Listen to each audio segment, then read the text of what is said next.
দাঁড়িয়ে রাখা সুন্নাত, নামাজের আগে পরে নামাজ পড়া সুন্নাত, ফরজের আগে নামাজ আগে পরে সুন্নাত, লম্বা জামা পড়া সুন্নাত, টুপি পড়া সুন্নাত, এই সবই মানলেন। কিন্তু রাসূল সাল্লাল্লাহু আলাইহি ওয়াসাল্লামের নীতিতে রাষ্ট্র পরিচালনায় প্রেসিডেন্ট হওয়ার জায়গায় আমাদের কথা বললেই বলেন যে হুজুরদের এবার ক্ষমতায় যাওয়ার স্বপ্ন জাগছে।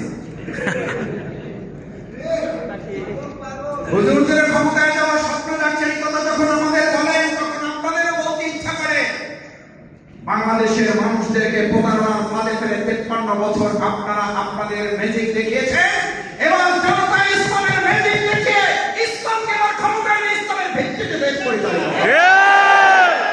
53 বছরের মানুষের তৈরি করার মতবাদের দিন শেষ, ইসলামের বাংলাদেশ।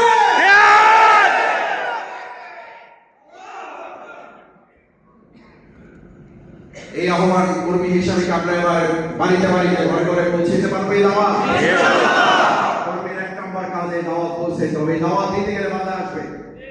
রাসূল সাল্লাল্লাহু আলাইহি ওয়াসাল্লাম আলামিন উপাধি ছিল, কি উপাধি? আলামিন। তার শত্রুরা আলামিন ডাকতো, কিন্তু যখন তিনি বললেন এবার মসজিদের আল্লাহর মসজিদের রাষ্ট্রটা ইসলামের ভিত্তিতে চলতে হবে, আল্লাহর আইন প্রতিষ্ঠা করতে হবে, এই কথা বলার পর আঙ্গুর, খেজুর, কমলা, আপেল আসছে না পাথর আসছে? আমাদের আঙ্গুর আসবে, আমাদের খেজুর আসবে, আমাদের কমলা আসবে, আমাদের গরু, ছাগল, হাঁস, মুরগি আসবে, কি আসবে? যদি পাথর না আসে, যতক্ষণ পর্যন্ত না আসবে ততক্ষণ বরং বুঝতে হবে আল্লাহ রাসূল সাল্লাল্লাহু আলাইহি ওয়াসাল্লামের মসজিদ ইমামতির দায়িত্ব পালন করা মানলেও রাসূল সাল্লাল্লাহু আলাইহি ওয়াসাল্লামের ইমামতিতে রাষ্ট্র পরিচালনা আপনি এখনো মানতে পারেন নাই।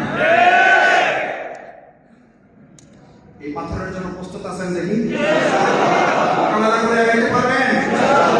এটা করবেন 2 নম্বর কাজ। দাওয়াত দিবেন, বিরোধিতা মোকাবেলা করবেন। এটা বললে হবে না ভাই আমি এসবের মধ্যে নাই।